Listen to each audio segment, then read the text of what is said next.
ಸಂಡೂರಿನಲ್ಲೂ 11ನೇ ಸುತ್ತಿನಲ್ಲೂ ಕೂಡ ಕಾಂಗ್ರೆಸ್ ಮುನ್ನಡೆಯನ್ನ ಸಾಧಿಸಿಕೊಂಡು ಹೋಗ್ತಾ ಇದೆ. 5654 ಮತಗಳಿಂದ ಅನ್ನಪೂರ್ಣ ಅವರು ಭಾರಿ ಮುನ್ನಡೆಯನ್ನ ದಾಖಲಿಸಿಕೊಳ್ತಾ ಇರುವಂತದನ್ನ ನಾವು ನೋಡ್ತಾ ಇದೀವಿ. ಕಾಂಗ್ರೆಸ್ ಅಭ್ಯರ್ಥಿ ಅನ್ನಪೂರ್ಣ ಅವರು 62177 ಮತಗಳನ್ನ ಪಡೆದಿದ್ರೆ ಬಿಜೆಪಿಯ ಬಂಗಾರು ಹನುಮಂತು ಅವರು 56523 ಮತಗಳನ್ನ ಪಡೆದಿದ್ದಾರೆ. ಈ ಮುಖೇನವಾಗಿ ಅಂತರ ಹೆಚ್ಚಾಗ್ತಾ ಇದೆ. 10ನೇ ಸುತ್ತಿನಲ್ಲೂ ಕೂಡ ಸಿಪಿ ಯೋಗೇಶ್ವರ್ ಅವರು ಮುನ್ನಡೆಯನ್ನ ಸಾಧಿಸಿದ್ದಾರೆ ಅನ್ನುವಂಥದ್ದು ಗೊತ್ತಾಗ್ತಾ ಇದೆ. 18059 ಮತಗಳಿಂದ ಯೋಗೇಶ್ವರ್ ಮುನ್ನಡೆಯನ್ನ ಸಾಧಿಸಿದ್ದಾರೆ. 10ನೇ ಸುತ್ತು ಅಂತ ಅಂದ್ರೆ ಇಲ್ಲಿಗೆ ಟೌನ್ ಲಿಮಿಟ್ಸ್ ಮುಗೀತು. ಸೊ ಇದಾದ ನಂತರದಲ್ಲೂ ಕೂಡ ಏನಾದ್ರು ಜೆಡಿಎಸ್ಗೆ ಬಹಳ ಕೈ ಹಿಡಿಯುವಂತ ನಿಟ್ಟಿನ ಮತಗಳಿಕೆ ಆಗುತ್ತಾ ಅನ್ನುವಂಥದ್ದನ್ನ ನಾವಿಲ್ಲಿ ನೋಡ್ಬೇಕಿದೆ. ಅದು ಸಾಧ್ಯತೆ ಸ್ವಲ್ಪ ಮಟ್ಟಿಗೆ ತೀರಾ ಕಷ್ಟನೇ. 7, 8, 9, 10 ಏನಿತ್ತು ಇದು ಬಹುತೇಕ ಟೌನ್ ಲಿಮಿಟ್ಸ್ ನಲ್ಲಿ ಇದ್ದಂತ ಬೂತ್ಗಳ ಮತ ಎಣಿಕೆ ನಡೀತಾ ಇದ್ದಂಥದ್ದು. ಬಹುತೇಕ ಆ ಮತ ಎಣಿಕೆ ಮುಕ್ತಾಯ ಆಗಿದೆ. 18059 ಮತಗಳ ಅಂತರದಲ್ಲಿ ಸಿಪಿ ಯೋಗೇಶ್ವರ್ ಮುನ್ನಡೆಯನ್ನ ಸಾಧಿಸಿದ್ದಾರೆ. ನಿಖಿಲ್ ಕುಮಾರಸ್ವಾಮಿ ಅವರು 34808 ಮತಗಳ ಅಂತರದಲ್ಲಿ ಮುನ್ನಡೆ ಸಾಧಿಸಿದ್ದಾರೆ.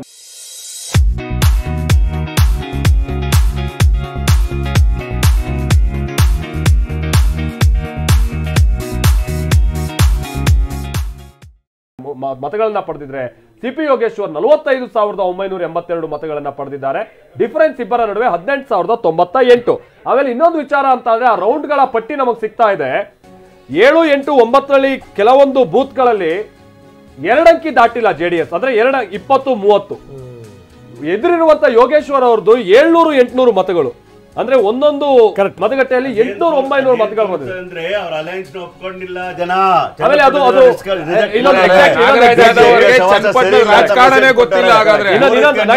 ಯೋಗೇಶ್ವರ್ ಅವರು ಇಂಡಿಪೆಂಡೆಂಟ್ ಆಗಿ ಗೆದ್ದಾಗ್ಲೂ ಅಷ್ಟೇ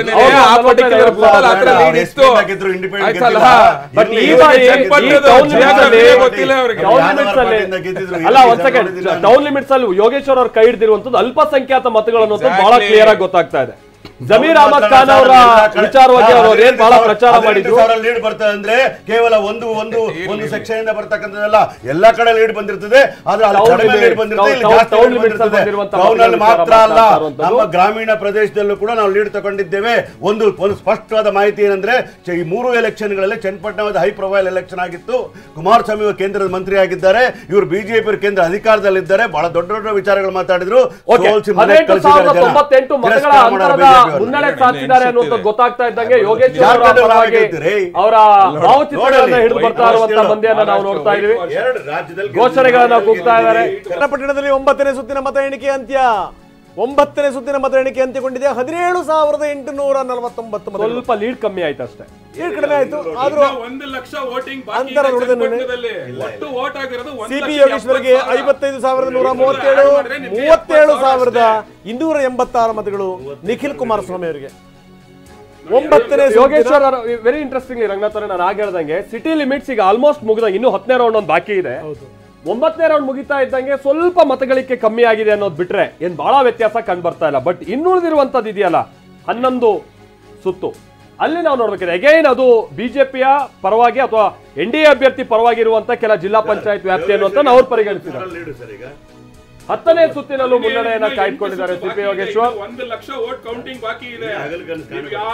2,06,000 ಓಟು, 2,06,000 ಓಟು ಒಟ್ಟು ಆಗಿರುವಂತದ್ದು. ಹಾಗಾಗಿ ಆದ್ರೆ ವ್ಯತ್ಯಾಸ ಬಹಳ ಇದೆ, ನಾವು ಒಪ್ಕೊಳ್ತೀವಿ. ಬಹಳ ಇದನ್ನ ಮೀರಿ ಏನಾದ್ರು ಆಗ್ಬಿಡುತ್ತೆ ಅನ್ನುವಂಥದ್ದನ್ನ.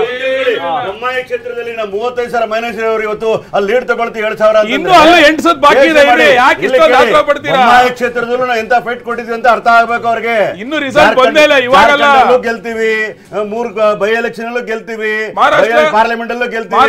ಕರ್ನಾಟಕದ ಟಿವಿ ಕನ್ನಡ ಮಾತಾಡಪ್ಪ.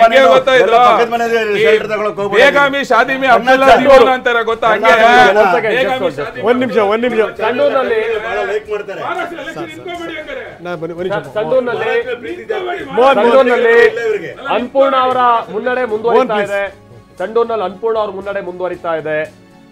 6,000 ಪ್ಲಸ್ಗಳ ಮತದಲ್ಲಿ ಅವರು ಕೂಡ ಈಗಲೂ ಕೂಡ ಮುನ್ನಡೆಯನ್ನ ಕಾದ್ಕೊಂಡಿದ್ದಾರೆ. ಎಷ್ಟನೇ ಸುತ್ತು? 12ನೇ ಸುತ್ತು. ಸೊ ಹಾಗಾಗಿ ಇದು ಇನ್ನು ಉಳಿದಿರುವಂತದ್ದು ಬಹುಶಃ 6 ಸುತ್ತು ಅಂತ ಕಾಣಿಸುತ್ತೆ ಸಂಡೂರು. ಅದು ಬಿಜೆಪಿ ಬಹಳ ಹಿನ್ನಡೆ ಆಗ್ಬೋದಾ ಅಂತ ಚಾನ್ಸಸ್ ಇದೆ ಈ ಹಂತದಲ್ಲಿ ನೋಡಿದಾಗ. ಬಟ್ ಶಿಗ್ಗಾವಿಯಲ್ಲೂ ಕೂಡ ಸುಮಾರು 6,000 ಪ್ಲಸ್ ಮುನ್ನಡೆಯನ್ನ ಕಾದ್ಕೊಂಡು ಯಾಸಿರ್ ಖಾನ್ ಪಠಾಣ್ ಮುಂದುವರಿತಾ ಇರುವಂತದ್ದು. ಅದು ಬಹುಶಃ ಭರತ್ ಬೊಮ್ಮಾಯಿ ಅವರಿಗೆ ಆತಂಕ ಹುಟ್ಟಿಸ್ತಾ ಇದೆ. ಭಾರಿ ಮುನ್ನಡೆಯನ್ನ ಸಾಧಿಸ್ತಾ ಇದ್ದಾರೆ ಯಾಸಿರ್ ಖಾನ್ ಪಠಾಣ್ ಅನ್ನುವಂತ ನಾವು ನೋಡ್ತಾ ಇದೀವಿ. ಬಿಜೆಪಿ ಅಭ್ಯರ್ಥಿ ಭರತ್ ಬೊಮ್ಮಾಯಿಗೆ ಹಿನ್ನಡೆ ಅನ್ನುವಂಥದ್ದು ಮುಂದುವರಿತಾ ಇದೆ. ಎಷ್ಟು ಮತಗಳ ಹಿನ್ನಡೆ ಅದನ್ನ ನಾವೀಗ ಗಮನಿಸಬೇಕಿದೆ, ಎಷ್ಟು ಮತಗಳು ಇವೆ ಅಂತ ಹೇಳಿ. ಶಿಗ್ಗಾವಿಯಲ್ಲಿ ಈ ಬಾರಿ ಮತದಾನದ ಪ್ಯಾಟರ್ನ್ ಬದಲಾದಂಥದ್ದನ್ನ ನಾವು ನೋಡ್ಬೋದಾಗಿತ್ತು. ಅದು ಹೆಂಗೆ ಅಂತ ಅಂದ್ರೆ ಬಸವರಾಜ ಬೊಮ್ಮಾಯಿ ಅವರ ಪ್ರಚಾರದ ವಿಚಾರದಲ್ಲೇ ನಾವು ನೋಡ್ಬೋದಾಗಿತ್ತು.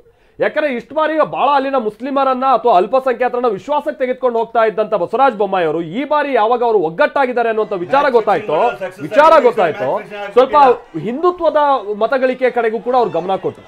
ಯತ್ನಾಳ್ ಸೇರಿದಂತೆ ಬಹಳಷ್ಟು ಮಂದಿ ಬಹಳ ಉಗ್ರ ಹಿಂದುತ್ವದ ವಿಚಾರವನ್ನ ಪ್ರಸ್ತಾಪ ಮಾಡಿದಂಥದ್ದು, ವಕ್ಫ್ ವಿಚಾರವನ್ನ ಬಹಳ ಕೇರ್ಫುಲ್ ಆಗಿ ಹ್ಯಾಂಡಲ್ ಮಾಡುವಂತ ನಿಟ್ಟಿನಲ್ಲಿ ಬಸವರಾಜ ಬೊಮ್ಮಾಯಿ ಅವರು ಪ್ರಯತ್ನಿಸಿದ್ರು ಕೂಡ ವಕ್ಫ್ ವಿಚಾರವಾಗಿ ಬಿಜೆಪಿಯ ನಾಯಕರುಗಳು ಆಡಿದಂತ ಮಾತು ಬಹುಶಃ ಅಲ್ಲಿನ ಅಲ್ಪಸಂಖ್ಯಾತರನ್ನೇನಾದ್ರು ಒಗ್ಗೂಡಿಸ್ತೋ ಗೊತ್ತಿಲ್ಲ. ಯಾಕಂದ್ರೆ 55,000 ಮತಗಳಿದೆ.